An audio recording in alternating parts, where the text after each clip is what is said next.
Baik. Nah, rekan-rekan sekalian, hari ini kita akan mencoba membahas mengenai salah satu arsitektur terbuka, saya nyebutnya open arsitektur, yang kemudian dikenal sebagai open web platform. Ya, jadi, nah open web platform ini atau yang kemudian lebih dikenal dengan Y3C, ya, mungkin teman-teman nanti bisa cari di internet gitu ya, Y3C begitu.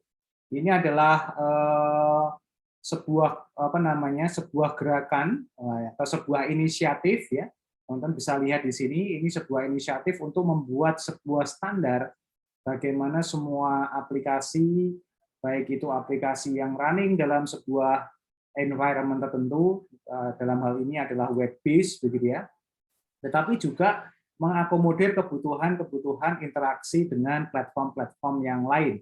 Dalam hal ini adalah platform yang berbasis piranti bergerak maupun di jaringan komputer. Maka kemudian W3C ini menjadi sebuah entitas independen gitu ya, tidak ada vendor login, idenya semacam itu, yang kemudian memberikan sebuah standar agar semua pengembangan teknologi yang mendukung di web platform, kemudian di mobile bergerak, dan juga yang di piranti jaringan itu kompatibel satu sama lain, atau dalam tanda kutip untuk menyelesaikan isu interoperabilitas ya, antar platform, kira-kira begitu. Nah, ini sebenarnya sudah berlangsung cukup lama dan sudah sangat banyak standar yang dilakukan gitu ya. Jadi ini menurut saya penting untuk kita ketahui karena jika kita ingin mengembangkan sebuah aplikasi mobile atau berbasis piranti bergerak dan itu bisa berjalan secara apa ya dinamis untuk kemudian bisa dipakai oleh banyak orang, diakses melalui banyak devices, maka salah satu isu yang harus kita selesaikan adalah interoperabilitas. Nah, jadi mudahnya adalah kalau kita bangun mobile apps, tapi kalau kita hanya menyediakan satu platform mobile, maka akan cukup kesulitan bagi kita untuk bisa memprovide user-user yang apa namanya tidak menggunakan platform tersebut. Nah, sehingga kita harus memastikan. Nah, ini menarik karena kemudian standar ini awalnya dulu hanya digunakan untuk standar bagaimana kita berinteraksi dengan web platform. Tapi kemudian secara berkala kita kemudian apa namanya mencoba W3C ini kemudian berkembang menjadi sebuah open standar yang dipakai di dunia yang saat ini kita ketahui, seperti bagaimana mereka mengembangkan misalnya video on demand, kemudian menjadi video streaming, kemudian HTML5 dan lain seterusnya. Itu adalah salah satu menjadi salah satu yang perlu disiapkan atau perlu kita ketahui bagaimana itu kemudian bisa berkembang dengan sangat baik gitu ya. Nah, yang menjadi menarik adalah apa namanya yang perlu kita lakukan adalah untuk mempelajari itu, maka ya salah satunya adalah teman-teman nanti bisa mengakses ya Web3C ini, teman-teman bisa melihat sendiri begitu ya, dan kemudian nanti bisa melihat bagaimana standar itu diberlakukan. Tapi untuk memberikan overview, nah, saya ingin menerangkan atau mendiskusikan melalui slide yang sudah saya siapkan ini. Nah, ini slide dari saya dapatkan dari apa namanya source waktu itu ikut workshopnya secara daring, begitu ya. Kemudian kita akan mencoba lihat. Jadi ini konsepnya sebenarnya memperkenalkan apa itu web platform. Jadi mungkin kita mengenal www atau www gitu ya, itu hanya sekedar protokol untuk website gitu, atau web portal gitu ya. Tetapi sebenarnya more than that, sekarang perkembangan www ini atau www ini adalah menjadi sebuah platform. Nah, jadi ini yang menarik. Jadi makanya kemudian muncul kayak kita lihat misalnya web platform yang ada di apa namanya di Google, kemudian di Chrome, kemudian di Mozilla, dan lain sebagainya. Mereka mencoba tidak hanya sekedar menjadi tools yang berfungsi untuk surfing atau browsing di internet, begitu ya, untuk mengakses semua resource informasi yang ada di internet, tetapi juga lebih dari itu menyediakan sebuah platform sehingga kemudian bisa apa namanya bisa berkembang menjadi sebuah layanan yang sangat luar biasa. Nah, ini yang menjadi menarik. Nah, harapannya dengan mempelajari ini nanti rekan-rekan sekalian, nanti memahami bahwa ketika kita mengembangkan sebuah tools ya, dalam artian aplikasi di mobile apps atau di piranti bergerak begitu, atau di jaringan, itu sebenarnya kita menyusun puzzle atau membangun sebuah platform masa depan. Kalau kita bicara blockchain misalnya, itu juga sama seperti TripleW ini. Awalnya mungkin orang masih skeptis bahwa itu hanya sekedar metode untuk mengamankan transaksi data. Tetapi sebenarnya lebih dari itu, ini digunakan untuk membuat platform ya di masa depan yang memungkinkan kita bisa sharing data, tapi terjamin validitasnya dan seterusnya. Jadi ini yang menjadi menarik. Nah, nanti di minggu depan saya akan mencoba masuk ke hal tersebut, gitu ya. Nah, ini menarik karena TripleW ini menjadi sesuatu platform yang common, akhirnya kemudian menjadi konsorsium. Atau konsorsium ini diusung oleh banyak industri, disepakati oleh banyak industri menjadi sebuah protokol bersama atau sesuatu yang menjadi apa istilahnya? Kalau bahasa kita ya menjadi translator bersama. Ketika masing-masing vendor atau masing-masing pelaku teknologi itu memiliki concern untuk mengembangkan platformnya sendiri-sendiri. Itulah yang menyebabkan kemudian Google bisa berinteraksi dengan Microsoft, Microsoft bisa berinteraksi dengan yang lain. Kira-kira begitu. Nah, ini yang menarik, tetapi ternyata sisi web platform ini bergeser yang dulunya itu untuk memberikan interoperability komponen pada sistem operasi misalnya, ya, dari Android, dari iOS, dari Microsoft, dari open source misalnya semacam itu, kemudian bergeser sekarang menjadi open web platform untuk demand-nya. Nah, jadi bisa digunakan untuk gaming, ya. Jadi gaming pun sekarang sudah menjadi platform, ya. Contohnya kemudian kita jadi mengerti kenapa makin lama makin besar di platform PS5 misalnya gitu ya. Platformnya dulu sempat berkembang platformnya Google Kinect gitu ya, itu juga sama. Jadi semacam apa namanya bisa Google Kinect apa namanya Kinect gitu ya, Microsoft atau something itu saya lupa. Nah itu menjadi platform sendiri dan di atas itu kita bisa melakukan banyak hal. Jadi Kinect tidak hanya untuk main game, tapi dengan platform gaming itu bisa digunakan untuk waktu dulu ya mengatur mobil, mengatur jarak jauh, dan lain sebagainya, remote, dan lain sebagainya. Itu sangat-sangat memungkinkan. Dulu ketika kita belum mengenal kamera untuk bisa face recognition, ya kita pakai Kinect, jadi semacam itu. Nah, itu yang menjadi menarik ya. Jadi kita bisa lihat tidak sekedar menjadi aplikasi, tetapi menjadi platform. Nah, ini yang luar biasa. Kemudian digital entertainment juga berkembang pesat ya. Seperti YouTube itu menurut saya sudah bukan lagi menjadi aplikasi, tapi dia sudah menjadi platform. Ya, Netflix juga sudah menjadi video on demand platform, kemudian Spotify itu musik on demand gitu ya, dan seterusnya. Cukup banyak ya. Jadi ini yang menurut saya makin ke sana makin kelihatan bahwa transformasi terhadap dulunya aplikasi menjadi sebuah platform sehingga kemudian di atas platform itu bisa berkembang cukup banyak aplikasi-aplikasi kreatif. Itu sangat sangat penting. Kemudian publishing juga sama ya. Jadi kita publishing itu seperti kategori juga open web platform itu seperti Instagram, seperti TikTok, it's more than social media. Tapi dia menjadi platform publishing. Bentuknya memang social media, delivery-nya social media. Nah, nanti ada data integration. Jadi data integration ini juga sama. Nanti kemudian mobile sendiri jadi mobile platform dan kemudian ini mendukung banyak hal untuk healthcare dan untuk beberapa kebutuhan-kebutuhan yang lain. Jadi semacam itu.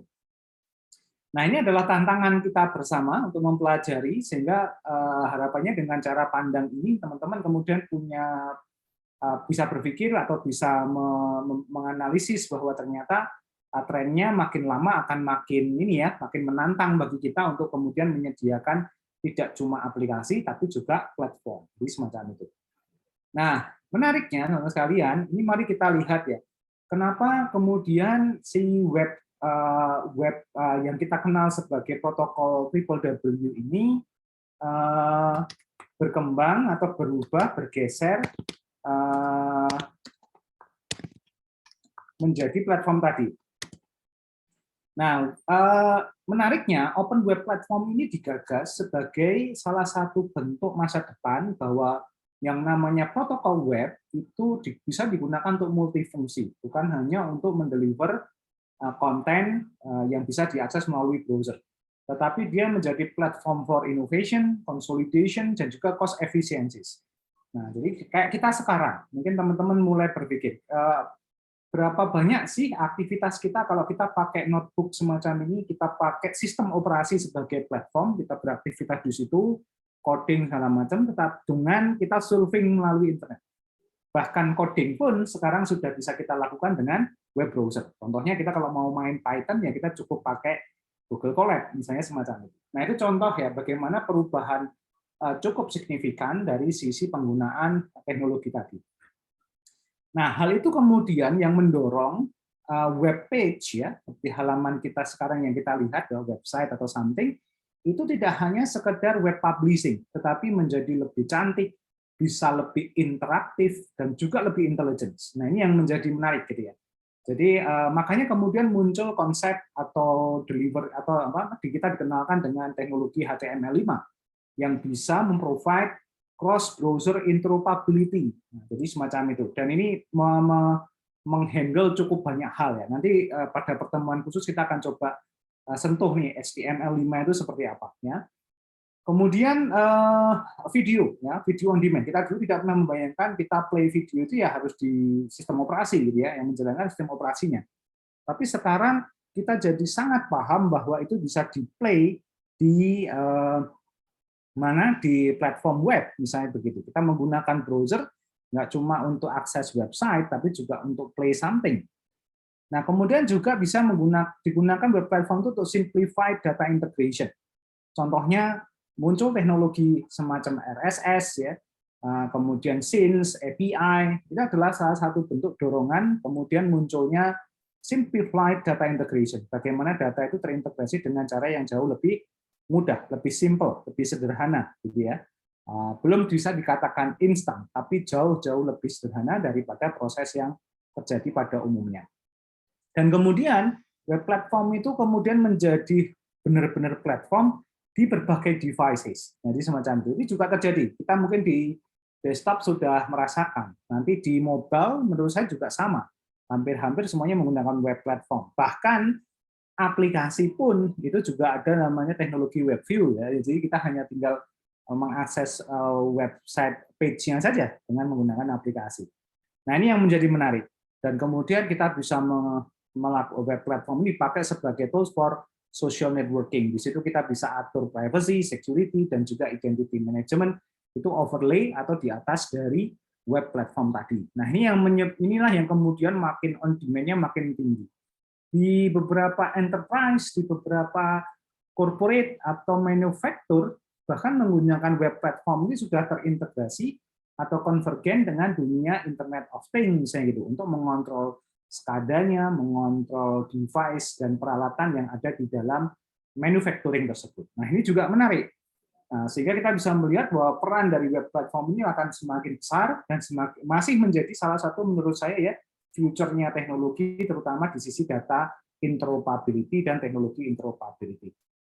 Nah, jadi menurut saya kalau kita mengembangkan mobile apps atau piranti bergerak tertentu dan juga menggunakan networking sebagai salah satu backbone operasional aplikasi kita, maka kita harus memperhatikan salah satu bukan hanya teknologi ya, tapi cara berpikir bagaimana menyediakan platform dengan inovasi atau sesuatu yang kita akan kembangkan. Jadi semacam itu. Nah, ini poin penting ya. Jadi konsepnya web platform semacam itu. Dan apakah ini sudah fix? Belum. Jadi kalau menurut saya ini akan terus berkembang seiring dengan demand dari teknologinya itu sendiri. Contoh sekarang kita juga kenapa enggak conference itu misalnya kita pakai Zoom semacam ini tidak menggunakan web platform. Nah, semacam itu. Dan ternyata sebenarnya ada ya, kalau kita pakai Zoom pun sudah ada web platformnya, jadi semacam itu. Nah, karena di Google Meet juga balik lagi menggunakan web platform dan seterusnya. Nah, itu salah satu bentuk nyata bagaimana web platform itu kemudian menjadi salah satu benar-benar cara berpikir dan ekosistem pengembangan teknologi yang digunakan. Nah, yang menjadi menarik rekan-rekan sekalian, memang web ini menjadi central, ya central point dari teknologi sekarang menurut saya. Karena web inilah yang menjembatani kita bisa connected dengan sumber data, which is itu database, maupun layanan-layanan berbagi data seperti API dan seterusnya, dan juga interaksi dengan para pengguna. Nah, otomatis karena dia menjadi semacam hub atau terminal dari teknologi itu, maka penggunaannya juga luar biasa. Jika saya tidak salah mengutip, itu akses terhadap web dibanding dengan akses terhadap aplikasi native itu sekarang jauh-jauh lebih besar menggunakan web. Nah, kenapa demikian? Karena tadi usernya sudah pindah move ke web semua, gitu. Dan tadi sebenarnya di belakang itu hanya di permukaan, di belakangnya tadi kita ingin mensimplifikasi connectivity dengan data sumbernya, kita juga ingin mensimplifikasi integrasi dengan sumber-sumber yang lain melalui platform yang disepakati di web, dan kemudian secara user interface juga jauh lebih common bagi pengguna. Nah, ini salah satu killer factor sehingga yang menyebabkan web ini menjadi sentral. Kemudian cukup mudah di custom dengan berbagai macam bahasa, ya. Jadi semacam itu memudahkan kita juga untuk melakukan yang namanya information sharing, menyelenggarakan sebuah metode entertainment, education, bahkan commerce, itu semua bisa dilayani dengan web teknologi ini. Nah, pendukung dari penggunaan teknologi ini juga cukup menarik karena pertama common, ya, ini menurut saya kalau web platform itu umum gitu ya, atau semacam bisa acceptable di banyak pihak begitu ya. Kemudian sifatnya pervasif, lebih dinamis, lebih adaptif dengan perubahan-perubahan teknologi yang ada di belakang. Menurut saya salah satu teknologi platform yang bertahan cukup lama, tidak banyak berubah karena perkembangan teknologi yang masif adalah web. Ya, jadi gitu. Kalau di big data misalnya di area saya itu sistem operasi berubah sangat drastis, database berubah sangat drastis, pemrosesan data juga berubah sangat drastis. Tetapi web platform menurut saya itu lebih relatively stabil, tidak banyak berubah. Itu menunjukkan bahwa web platform ini memiliki tingkat adaptability terhadap teknologi demand dan juga teknologi growth itu sangat sangat baik begitu ya. Nah, ini sebagai salah satu contoh platform itu seperti itu, gitu ya. Platform itu dibuat untuk bisa bertahan, meskipun bertahan itu dalam artian juga harus improve ya. Dalam artian bertahan untuk kemudian bisa adapt dengan teknologi-teknologi yang baru saja muncul. Jadi kira-kira begitu. Nah, kemudian ini diterima dimanapun, internationalize, gitu ya. Kemudian ada di-adopt dan juga dipakai oleh banyak developer, mau pakai programming apapun, daya dorongannya untuk wujud ke sesuatu itu adalah ke web, gitu ya. Dan di dalam web inilah yang memudahkan kita karena kita bisa linkage site, kita bisa menautkan dengan sumber-sumber informasi atau sumber-sumber aplikasi dari website yang lain dan juga datanya automatically juga terhubung. Nah, ini yang sehingga otomatis kalau kita lihat website semacam ini sebenarnya atau web platform itu sebenarnya seperti tools, kumpulan tools yang bisa terintegrasi kemanapun. Nah, ini yang menjadi menarik. Jadi dari situ kita bisa lihat secara usage dan teknologi, web platform ini menjadi titik sentral dari tadi sekali lagi perkembangan teknologi terutama di piranti bergerak dan juga networking, jadi semacam itu. Nah, mari kita lihat ya apa pengaruhnya terhadap itu. Contohnya dunia televisi, ya, jadi semacam itu. Nah, ini menjadi menarik karena apa? Web ini mentransport dan juga mempush agar kemudian sebuah teknologi televisi atau broadcasting video ya itu berubah dari yang dulunya analog menjadi digital. Sekarang di Indonesia sekarang lagi ada dorongan untuk kita menyelenggarakan televisi digital semuanya ya. Sampai pemerintah membuat program membagikan STP atau shuttle box ya, STB digital ke seluruh pelosok Indonesia. Tujuannya tadi agar kemudian TV-TV analog bisa tetap nyala tetapi menangkap siaran-siaran dari televisi digital, kira-kira begitu. Nah, digitalnya itu sendiri terjadi karena menerapkan salah satu standar protokol di web, begitu ya. Nah, ini yang menjadi menarik. Nah, ini akan semakin masif nanti. Saya pikir sekarang kita juga sudah merasakan bahwa tidak ada isu kita mengikuti siaran televisi melalui web platform, gitu ya. Dan kemudian yang menarik, ini memunculkan suatu movement inisiasi yang disebut sebagai user generated content. Jadi pemilik konten ini tidak hanya dimiliki oleh broadcaster atau perusahaan-perusahaan yang memang dia menjadi production house untuk menghasilkan konten. Tetapi siapa saja bisa menjadi user generated content atau produsernya itu sendiri. Fenomena YouTube, fenomena TikTok, fenomena video on demand services yang lain itu menyebabkan hal tersebut. Nah, sehingga nanti kita juga harus berpikir bahwa platform kita pun itu akan menjadi salah satu platform untuk melakukan yang namanya tadi apa istilahnya itu user generated content, jadi semacam itu. Nah, pertanyaannya bagaimana caranya, kan gitu semacam itu. Teman-teman sebenarnya nanti bisa lihat ya contoh-contoh praktek baik ketika kita melihat user generated content yang terjadi di misalnya di platform-platform e-learning ya seperti Udemy, Coursera. Mereka tidak hanya menjadi LMS, tapi mereka memfasilitasi ekosistem bagaimana si creator itu kemudian bisa mengenerate kontennya sendiri dengan mudah.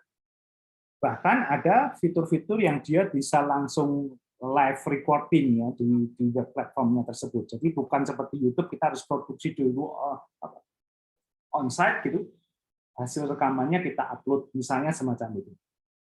Nah, ini jadi pertanyaan kita, ya apakah kita kemudian yang project kita kemarin kemudian ada kemungkinan kita bisa scale up agar bisa masuk ke area tadi platform semacam ini, tidak hanya user menggunakan, tetapi juga bisa berkembang menjadi platform tadi, jadi semacam itu. Nah, kemudian teman-teman sekalian,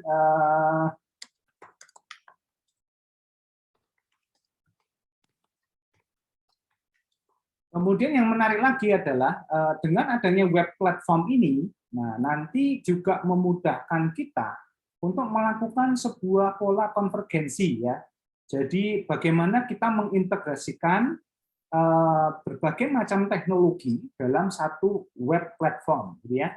Ada teknologi on demand, ada teknologi request access, push and pull data dan lain sebagainya. Itu menjadi satu untuk kemudian mendukung fungsi dari web platform itu sendiri. Nah, ini menjadi menarik ya. Jadi dan belum lagi nanti berbicara masalah bagaimana web platform itu menghandle keragaman device ketika dia harus melayani akses dari berbagai macam device secara bersamaan, simultan, dan dengan jutaan akses bersamaan, misalnya semacam itu. Nah, ini menjadi menarik ya, karena kemudian kita akan berhadapan dengan isu-isu yang cukup sensitif dari traditional broadcasternya, dari dunia telekomunikasi, content provider, sampai yang lain. Ini juga nanti akan sangat menantang untuk dilakukan. Nah, ini adalah contoh ya bagaimana kemudian konvergensi teknologi itu terjadi. Ada teknologi HTML5, mungkin sekaligus kita coba lihat ya sama-sama ya. Jadi ada teknologi HTML5, ini nanti yang perlu kita pelajari juga. Jadi bagaimana kemudian teknologi ini dipakai sebagai teknologi platform untuk mendeliver layanan begitu ya, jadi semacam itu. Kemudian nanti juga ada CSS GUI gitu ya, ada SVG graphic, widget, DAP, device API and protocol ya, kemudian security, privacy, accessibility itu juga nanti akan bermain di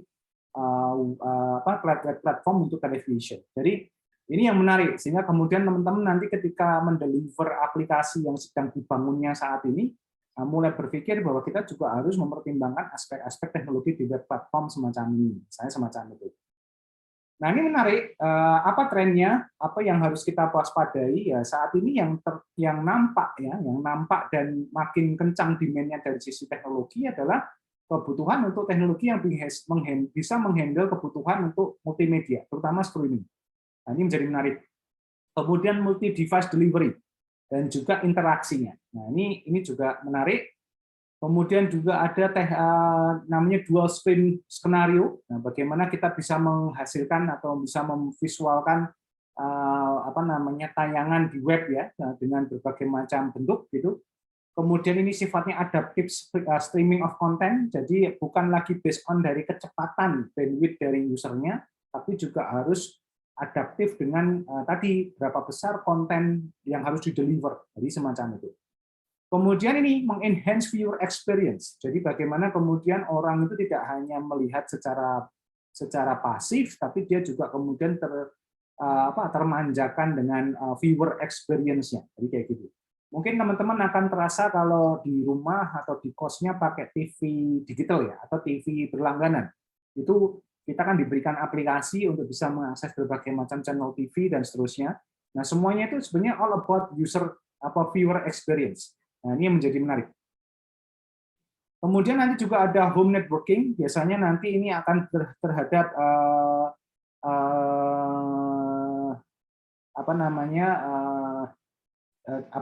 akan terintegrasi dengan konsep-konsep smart home. Kemudian mungkin nanti juga learning experience-nya juga ada dan seterusnya. Ini juga nanti akan sangat bervariasi.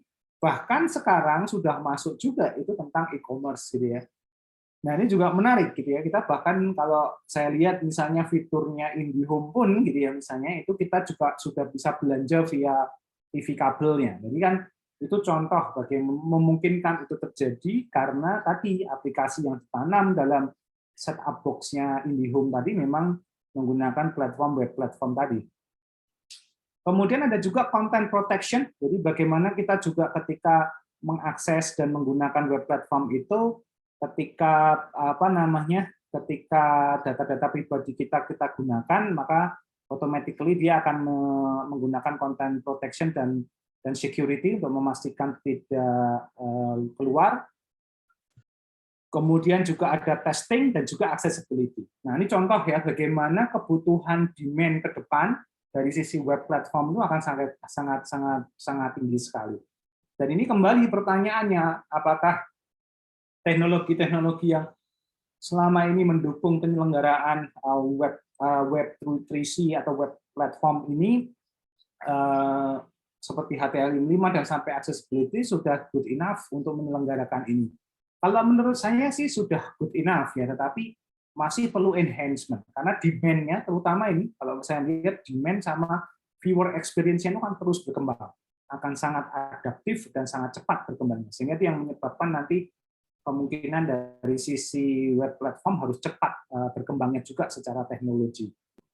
Nah, gitu ya. Jadi semacam itu. Nah, kemudian juga ini industri mobile, ya, ini juga mempengaruhi di mobile operating system, which is itu web platform ini sebenarnya juga bersaing dengan sistem operasi, terutama di mobile device ya, bersaing dengan Android, dengan iOS dan seterusnya. Ini juga menarik, gitu ya. Ini menarik karena ini menjadi salah satu platform yang cukup menjanjikan untuk mengatasi permasalahan tadi mobile interoperability, di mana saat ini ya terjadi persaingan juga kan antar sistem operasi dan juga platform antar pabrikan begitu ya. Jadi ini akan menjadi menarik, terutama itu disebabkan oleh device type yang cukup beragam. Jadi itu sebenarnya secara teknologi mungkin bagus, berarti perkembangan teknologinya itu berkembang dengan agak cepat, tetapi satu sisi memunculkan isu diversity yang kemudian menyebabkan mobile apps menjadi interoperability-nya menjadi something, begitu ya. Nah, ini juga untuk memudahkan konsep app distribution. Jadi kalau app distribution-nya bisa dikerjakan mungkin akan lebih baik begitu. Nah, kemudian kita juga akan memiliki yang namanya globalization of the web ya, sehingga kemudian web ini akan menjadi platform global yang bisa dipakai dalam berbagai macam kebutuhan. Ya sekarang pun mungkin kalau kita mau bikin dokumen atau sejenisnya mungkin sudah tidak lagi mengandalkan tanda kutip Microsoft Word kita atau Open Office kita, tapi kita goes to web portal, kita sudah bisa pakai Google Doc, kita bisa pakai MS Teams misalnya. Nah, kita bisa kemudian bekerja di sana. Jadi semacam itu. Itu yang dimaksudkan kenapa kemudian globalization itu jadi muncul. Nah, Apa yang menjadi menarik ya? Jadi ini yang menjadi tantangan adalah ini akan selalu muncul atau akan terus berkembang yang namanya mobile web initiative ya. Kemudian independent of device ya. Jadi semacam itu, processing power-nya juga hemat begitu, tidak kemudian mengkonsumsi processing power yang berat begitu. Kemudian adaptif dengan adaptive visualization atau view menggunakan screen size yang lebih dinamis begitu. Dan menariknya sudah memiliki location based application sehingga kemudian kita bisa mengetahui dari mana, kapan, siapa yang mengakses aplikasi kita, dan ini akan menjadi web application platform ya, bukan hanya web browsing saja. Jadi ini yang menjadi menarik ya dari sisi web platform tadi ini. Nah, ini yang menarik ya, kenapa kemudian mobile platform mulai melirik ke web platform sebagai salah satu solusi untuk mengatasi isu interoperability dan seterusnya. Karena memang sekarang ini ada nih yang namanya mobile web initiative ya. Mungkin teman-teman perlu lihat juga. Karena saya mungkin tidak bisa menyampaikan semuanya, tetapi mungkin teman-teman perlu melakukan. Jadi ini mobile web inisiatif ini juga inisiasi dari web platform yang kemudian mencoba untuk menstandarisasi ya web application on mobile. Jadi kalau kita lihat di sini, nah kita akan mendapatkan subset bagaimana web application on mobile itu punya standar-standar tertentu. Dan ini cukup banyak. Ini ada beberapa dokumen yang teman-teman nanti bisa baca begitu ya. Mungkin nanti beberapa akan kita lihat gitu ya. Jadi di sini ada grafik. Jadi di sini diatur dengan sangat jelas ya, sangat teknis ya, seperti apa graphical effect-nya, bagaimana animation, bagaimana mengatur kompleks layout, bagaimana downloadable font, 2D vector graphic, graphic API, itu nanti akan dibuat begitu ya. Jadi ini cukup banyak ya beberapa yang bisa kita lihat. Nah ini contoh ya bagaimana ya kalau kita comply dengan ini maka web application kita akan jauh lebih acceptable di banyak platform begitu, sehingga kemudian orang menggunakannya juga makin banyak kira-kira begitu. Nah ini yang membedakan tadi ya di inisiatifnya dengan television itu adalah di mobile web inisiatif ya. Nah tetapi tantangannya banyak sekali sekarang di dunia web ya, terutama di kita yang sedang membahas mata kuliah ini. Contohnya apa? Contohnya teman-teman bisa lihat di sini. Web apps itu misalnya kita tidak hanya bicara browsing tadi, tetapi kemampuannya juga bisa harus full features, ada connectivity, ada standar, memenuhi standar dan community. Nah, belum lagi kita harus bisa handling yang namanya real time communication, ya. Real time communication itu seperti ini. Kemudian audio video dengan peer to peer stream, gitu ya. Kemudian memfasilitasi point of interest ya, geolocation tadi ada location segala macam. Yang menarik lagi augmented reality ya. Saya dulu pernah explore ini, masih ada nggak ya layar augmented reality. Nah ini dia. Jadi kita juga bisa bermain di sini. Contoh nih bagaimana web platform juga masuk ke area virtual reality, begitu ya. Jadi semacam itu. Nah, ini juga perlu kita istilahnya kita perhatikan dengan sangat begitu. Kemudian nanti ada widget ya, packaging, securing downloadable apps, web notification gitu ya.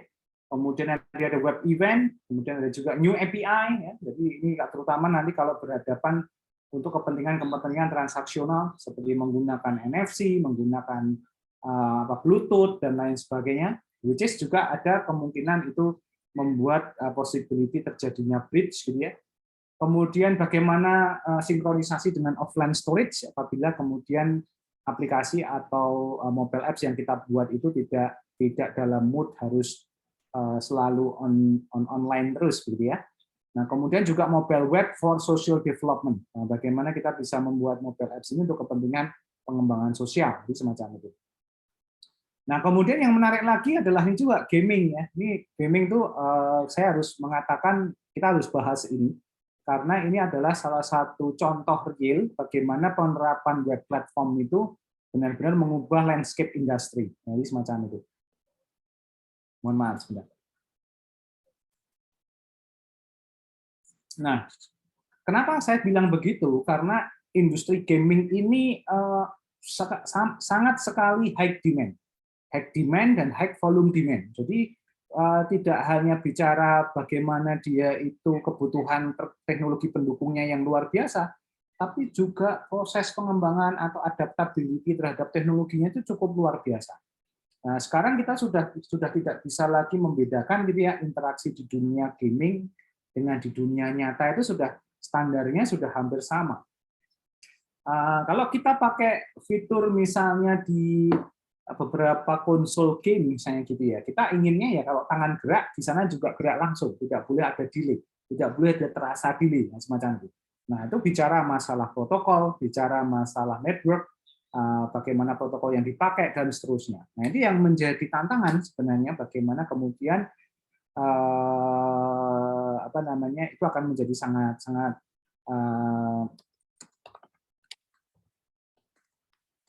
untuk diperhatikan ya, itu perlu dilakukan. Tetapi tanda kutip, saya sangat senang sekali dunia gaming itu sangat berkembang sangat cepat dan sangat rigid gitu ya, dan sangat detail sehingga memang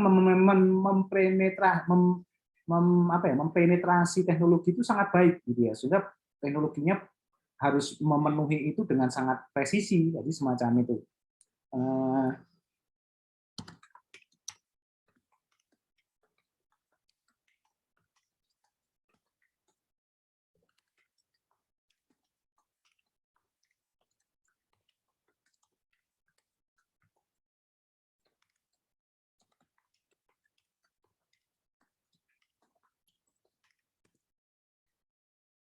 Nah, yang menjadi menarik lagi adalah, mari kita lihat, nah ini menjadi sangat menarik karena game sekarang itu dulu kalau game dipakai hanya salah satu user ya secara individual, sekarang berkembang menjadi multiplayer game ya melalui banyak devices, automatically menurut saya itu yang menyebabkan makin intensifnya kebutuhan mobile network programming di networknya, dan juga nanti dengan mobile apps platformnya yang harus sangat kuat ya, terutama nanti di teknologi grafisnya, teknologi visualnya, dan bahkan komunikasi ya. Sekarang anak-anak sekarang menurut saya kalau diskusi atau misalnya ngobrol itu sambil mabar gitu ya. Jadi kadang mainnya PUBG atau Mobile Legends tapi ngomongnya yang lain, kira-kira kan begitu. Nah, ini yang menjadi menarik. Nah, memang ini sangat dipengaruhi juga oleh social networking yang memang kemudian mengubah landscape game itu tidak hanya untuk pencapaian sendiri ya, tetapi ada gamifikasi, ada teknik-teknik lain yang kemudian menyebabkan makin intensif kebutuhannya. Kemudian ini juga sama, teknologi yang harus memprovide ini harus cukup fleksibel karena game ini memang tadi sangat high demand dengan dengan kebutuhan interaktivitas, kemudian user dan lain sebagainya, sehingga mau tidak mau kita harus harus benar-benar mencoba agar kemudian game itu bisa berjalan di platform network dan juga piranti mobile itu dengan cukup mudah gitu ya. Dan kemudian ini yang menjadi menarik, beberapa mobile game konsol itu juga memiliki unique requirement, dan itu makin sulit ya kalau misalnya harus di-serve satu persatu. Makanya kalau kemudian dimunculkan dengan web-based development platform, jadi semacam itu yang menjadi penting sekali. Jadi bagaimana web-based nanti menjadi platform untuk memenuhi kebutuhan dari sisi gaming technology specification ini, jadi semacam itu. Nah, ini contohnya beberapa masih HTML, kemudian DOM gitu ya. Menurut saya ini juga menarik ya. DOM ini salah satu yang dipakai mungkin teman-teman yang menggunakan ini untuk kepentingan seperti di metaverse, kemudian di virtual reality sudah sangat paham gitu ya, semacam itu. Nanti kita mulai mengenal apa itu dokumen objek model, jadi semacam itu. Ini akan menjadi sangat penting. Kita banyak sekali nanti bagaimana, dan kita memanfaatkan teknologi JavaScript ya anyway ya, dan kemudian dan meskipun secara natural sebenarnya JavaScript itu tidak hanya DOM tapi bisa digunakan untuk macam-macam. Tapi pada intinya kita bisa menggunakan dan kemudian kita punya possibility yang jauh lebih banyak. Nah, itu yang menjadi opportunity yang sangat baik menurut saya. Nah, kemudian ini yang menjadi menarik karena nanti perkembangan teknologinya akan mengarah kemana. Yang pertama ini hardware enhancement. Wah, ini menjadi sangat penting. Menurut saya sekarang sudah wajar dan mungkin teman-teman juga udah paham ya bagaimana kemudian spek hardware itu dipengaruhi ya. Jadi gaming juga sudah mulai masuk ke ranah GPU misalnya semacam itu. Bahkan sudah ada yang memberikan layanan bagaimana jika komputasinya nanti di running ke mana ke ke superkomputer misalnya semacam itu. Nah, itu hal-hal yang menurut saya sangat mungkin dan sangat possible itu terjadi. Jadi kira-kira begitu. Nah, kemudian 3D itu juga sangat mempengaruhi menurut saya. 3D ini cukup signifikan karena kemudian ketika dilakukan itu maka itu mengubah landscape benar ya. Jadi dari sisi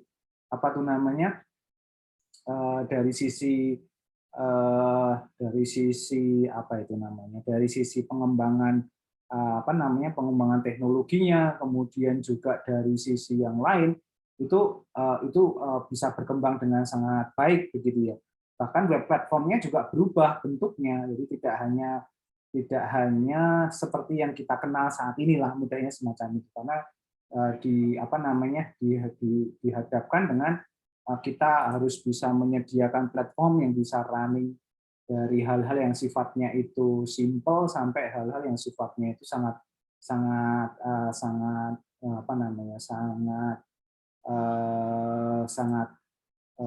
on demand begitu ya, semacam itu. Nah, kemudian juga ada web performance, bagaimana dengan keribetan tadi, dengan beban fitur yang sedemikian luas, itu tetap memiliki kemampuan web performance yang baik. Jadi dari sisi web sendiri tidak terpengaruh dari perubahannya, dari bentuknya, dari performance yang selama ini kita dapatkan. Mau tidak mau kita harus mengakui bahwa tingkat responsiveness semacam aplikasi itu the best-nya memang di web platform kalau menurut saya ya. Mungkin teman-teman punya preferensi yang lain, tapi kalau dari sisi saya melihat memang lebih lebih terasa memang di sisi web platform itu jauh lebih responsif kalau menurut saya semacam itu. Nah, kemudian konsistensi dalam implementasi cross platform terutama ini juga menarik ya. Jadi itu menurut saya sangat bagus sekali. Kemudian kemampuan untuk offline catch itu juga menarik gitu ya. Jadi ini juga harus kita perlu kita perhatikan. Kemudian visibility untuk bisa mengenerate resource yang sangat banyak itu juga penting. Kemudian identity management itu menjadi juga sesuatu yang sangat bagus sekali. Kemudian juga ada location and point of interest itu juga menjadi salah satu daya dorong atau daya ungkit sehingga kemudian kebutuhan konten seperti gaming ini bisa diselenggarakan gitu ya. Itu yang menjadi poin menarik. Nah, kemudian juga dunia publishing. Jadi ini juga menarik ya. Nah, publishing yang dimaksud ini bukan hanya publishing dalam artian koran atau semacam itu ya, tetapi HTML5 terutama itu mengubah dunia publishing dengan sangat luar biasa. Jadi sekarang kita bisa lihat bahwa yang namanya konten ya, itu tidak hanya bicara artikel, jadi gitu ya.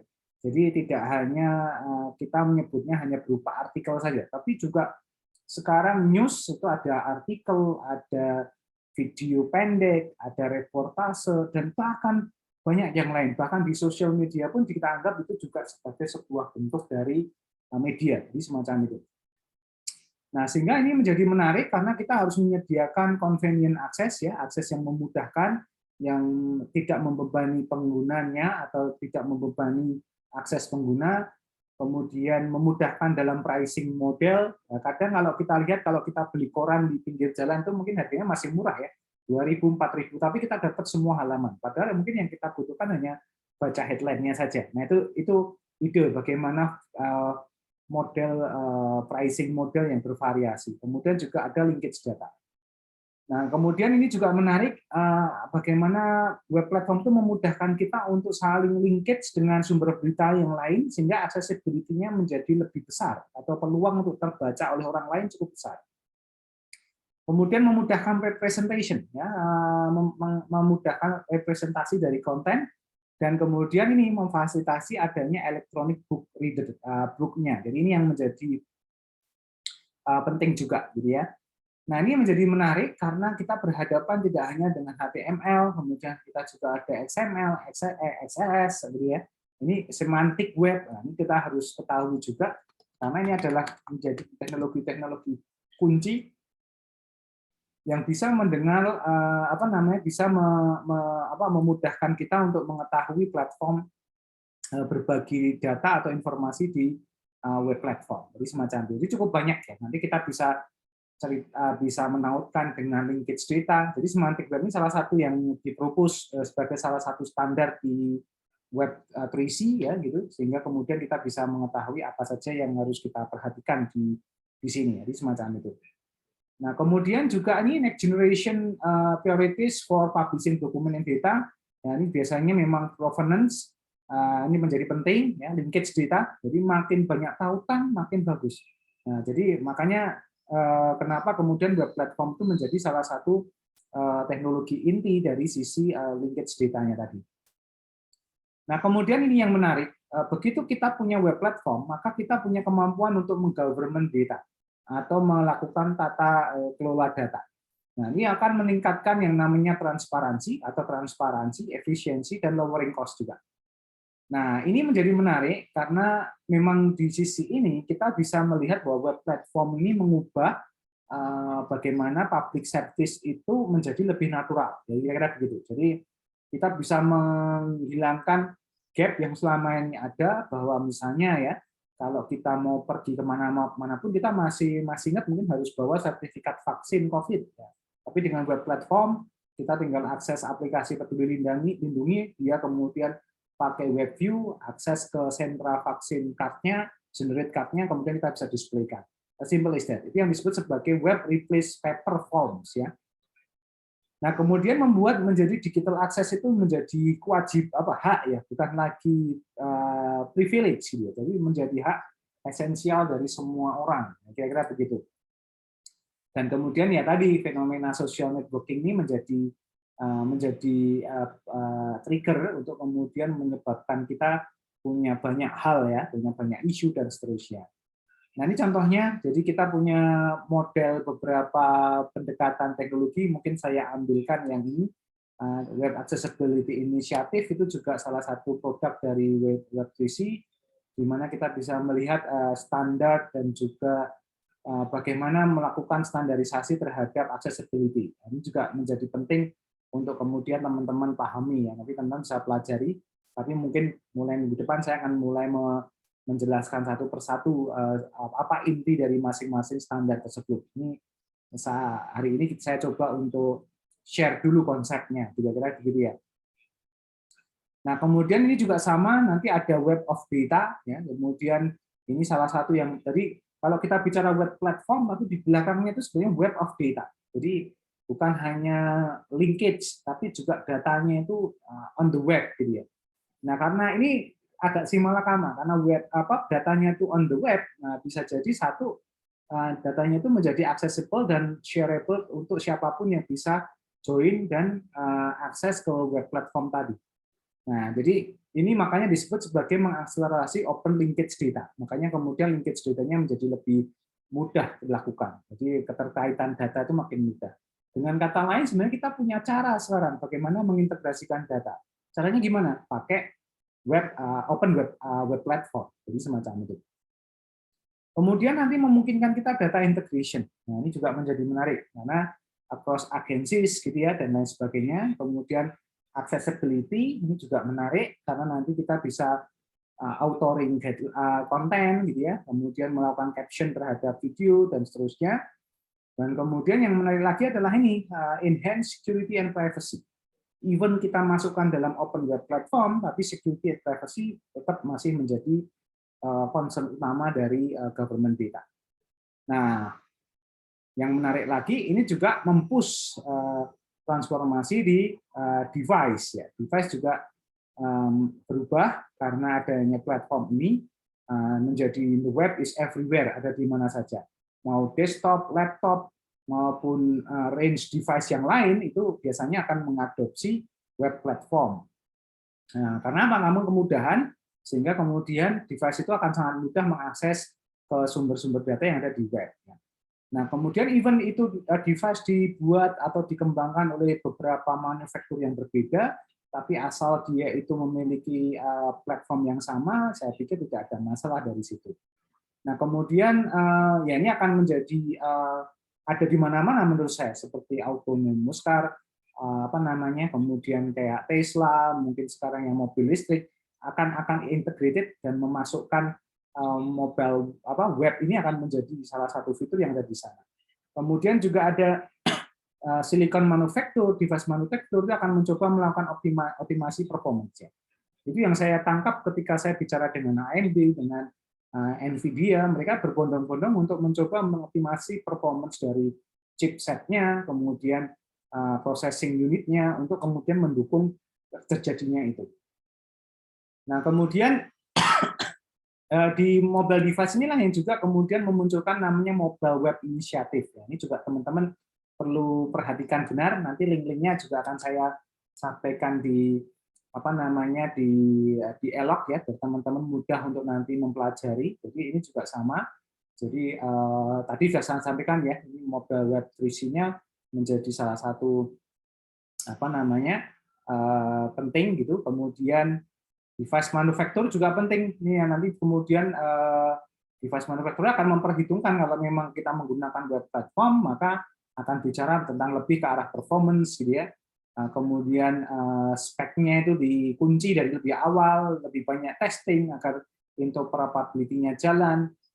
Ini yang menjadi musuh di video on demand adalah video codec standardization. Kemudian juga ada offline storage, ini juga menjadi salah satu pentingnya. Nah, ini yang menjadi daya ungkit berikutnya yaitu social networking. Ya. Social web is the web of people. Ini menarik sekali karena orang berkerumun sehingga kita bisa melihat bahwa web platform semacam Twitter, Facebook, dan social networking yang lain itu not only just aplikasi, tapi itu kayak bahasa politik ya udah kayak partai politik kan gitu. Kalau dia kayak kampus ya dia seperti mahasiswanya.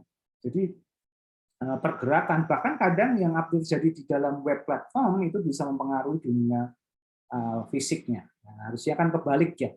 Harusnya kita lebih mempengaruhi dunia digital itu dengan aktivitas fisik kita. Tapi sekarang kebalikan. Nah, itu salah satu model social engineering yang terjadi karena adanya web platform tadi.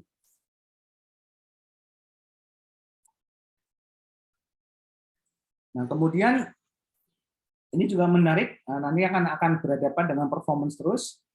Kemudian linkage dengan datanya makin masif gitu ya. Kemudian social network itu juga akan makin memegang peranan penting gitu ya. Dan kemudian kita akan punya beberapa standar ya yang kemudian harus kita perhatikan. Ini salah satu yang menurut saya menarik, teman-teman harus tahu juga kalau kita bicara social network itu ada namanya Federated Social Web Incubator Group. Ini juga diinisiasi oleh Open Web Platform. Jadi di sini juga mulai membangun apa saja yang menjadi concern dari Federated Social Web ini, yang kemudian nanti terdiri dari banyak sekali semacam standar, tapi ini masih baru ya, jadi kita bisa lihat nanti apa saja yang mereka punya dan seterusnya, jadi semacam itu. Ini juga menarik sebenarnya. Nah, kemudian ada juga nanti tetapi masih ada isu di social networking, terutama di sisi security, privacy ya. Ini menjadi salah satu isu karena nature-nya memang social networking ini men-trigger orang untuk open gitu ya. Kemudian nanti ada scalability of performance dan provenance of semantic web. Ini juga penting technical issue-nya ya. Nah, kemudian ini musuh besarnya open web platform saya pikir ada di security and privacy, ya, karena sisi ada dua sisi mata uang yang tidak bisa kita hilangkan. Nah, jadi karena kita punya web platform, automatically di belakang kita akan ada world of risk, ya. Jadi ada isu tentang privacy concern, ya, tentang penggunaan web platform, kemudian security concern dengan cross site scripting, request forgery, ya, kemudian ya kita kemudian dengan mudahnya mencoba aplikasi yang masih baru rilis tapi masih di sana sini itu banyak hole, misalnya gitu, uang yang sudah jalan aja mungkin banyak hole gitu ya, kira-kira gitu, dan lain sebagainya. Nah, ini juga menarik karena web platform itu menjadi unique security model, ya. Jadi ini secara tidak langsung akan memiliki kemampuan untuk menjadi sandbox gitu ya. Jadi akan menjadi sarana uji coba awal untuk melihat seberapa secure implementasi dari aplikasi yang kita punya. Kemudian kita perlu memperhatikan benar adanya different trust domain for different web application, ya. Di beberapa scale atau level dari web application itu punya standar keamanannya sendiri-sendiri sehingga tidak bisa di-generate, ya. Itu semacam itu. Nah, kemudian web app security ini akan menjadi penting, ya. Dan ini yang kemudian sebenarnya ingin diselesaikan oleh Web3C ini, bagaimana membuat web standar yang well defined tetapi comply dengan isu privacy dan security secara sistematik, ya. Jadi semacam itu. Nah, ini yang menjadi menarik sehingga di sisi web portal sendiri atau web platform sendiri harus memiliki kemampuan untuk tracking. Jadi ini yang menjadi penting, ya. Tracking ini membantu penggunanya untuk kemudian memastikan bahwa dia itu terekam segala aktivitas yang dia lakukan. Tetapi terekam ini dalam artian untuk tidak diekspos, tapi terekam untuk disecurekan. Nah, kira-kira begitu. Nah, ini yang menjadi tantangan. Kemudian kemampuan dari web platform untuk memitigasi atau menganalisis terjadinya intrusion, ya, atau semacam inkonsistensi akses atau penggunaan pada web platform. Kemudian melakukan profiling terhadap user, ya. Kemudian ini kita perlu bermain dengan menyeimbangkan antara sesuatu yang sifatnya itu culture, nature by human, user interaction, user experience, dengan kebiasaan dari orang itu sendiri. Nah, kemudian identity ini juga menjadi penting, ya. Kemudian security ini juga akan menjadi poin yang sangat penting dari pengembangan itu. Nah, ini yang menjadi menarik karena dengan teman-teman bisa melihat bahwa sebenarnya web platform inilah yang salah satunya yang mendorong terjadinya perubahan di banyak sektor, ya. Bahkan kalau saya baca jurnal itu ada yang mengkaji bahwa open web platform itu mempengaruhi bisnis model di dunia startup, di dunia bisnis teknologi dan seterusnya. Nah, ini sebagai salah satu contoh, ya, bagaimana kompleksitas dari semua tadi yang saya jelaskan, kita nanti menerapkan beberapa standar, dan sebenarnya itulah yang sebenarnya dengan kita memenuhi standar itu dari aplikasi yang kita buat, itulah yang nanti ditukar-tukarkan dengan aplikasi-aplikasi yang lain, sehingga kemudian menyebabkan kita bisa saling berinteraksi dengan platform yang lain. Nah, mudahnya semacam itu. Nah, ini yang menjadi menarik, ya, rekan-rekan sekalian, sehingga kalau kita bisa sampai melakukan ini, itu akan lebih mudah bagi kita untuk menjelaskannya. Nah, ini sebagai contoh saja, misalnya ini ada beberapa nanti yang akan kita bahas berikutnya, ya, kalau kita mau nanti masuk lebih dalam setelah kita mempelajari beberapa konsep dari aplikasinya seperti semantik, kemudian linkage RDF, ya, kemudian data on web, nanti XML segala macam, kita akan bicarakan bagaimana itu teknisnya, tetapi nanti secara umum kita akan coba bahas di next meeting, ya.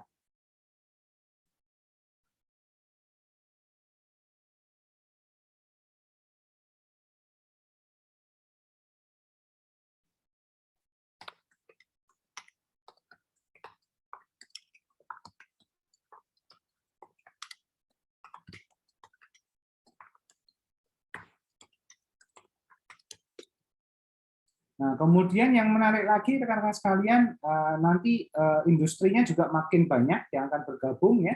Saya pikir inisiatif Web3C ini masih berjalan terus sehingga nanti bisa berkembang terus ya untuk melakukan itu. Jadi ini yang menjadi menarik ya, perkembangan Open Web Platform itu dengan berbagai macam jenis teknologinya atau standar ya. Jadi kalau teman-teman lihat ada DOM, ada HTML5, CSS, itu kan sebenarnya standar yang dikeluarkan oleh Open Web Platform agar kemudian semua pengembang itu dengan native teknologinya berusaha memenuhi standar itu sehingga pada titik tertentu itu kemudian bisa saling berinteraksi satu sama lain. Nah, dengan kayak gitu kita bisa mengambil manfaat, kita bisa meng-create yang namanya value creation, kita bisa membuat gerakan ekonomik ya, seperti startup itu salah satu yang menurut saya efek dari web platform ya. Sekarang semua startup dengan genre bisnis tertentu itu bisa bergerak membuat aplikasi, mengembangkan datanya dengan segmentasi tertentu. Kemudian ada industry transformation dan kemudian juga ada platform for innovation. Nah, ini yang menjadi menurut saya menarik. Jadi ya ini juga menarik nih. Ini quote terakhirnya, build a share future one standard at time. Jadi kita bisa membuat ini fondasi masa depan untuk kemudian saling berinteraksi di masa depan. Nah, itu kira-kira rekan-rekan sekalian mengenai pembahasan di sisi web platformnya. Nah, sehingga dengan pemahaman ini, hopefully teman-teman bisa menangkap esensinya, yaitu ternyata di pengembangan aplikasi mobile atau mungkin yang mendasarkan pada pemrograman berbasis jaringan, itu kita harus mengikuti standar yang sudah berlaku ini sebenarnya. Sehingga kemudian nanti sisi interoperabilitas atau konektivitas dengan aplikasi-aplikasi di luar yang kita bangun itu akan memudahkan kita menjadikan satu dalam satu ekosistem. Nah, kalau itu terjadi akan membuat aplikasi kita menjadi berkembang, bergerak menjadi lebih besar, menjadi platform tadi ya. Seperti yang kita lihat di beberapa teknologi di startup Indonesia yang sudah levelnya di unicorn, dekakorn, segala macam, itu kan penerapan teknologi terbukanya atau open web platformnya itu sangat luar biasa. Kira-kira begitu ya. Nah itu, jadi teman-teman perlu ketahuinya di situ.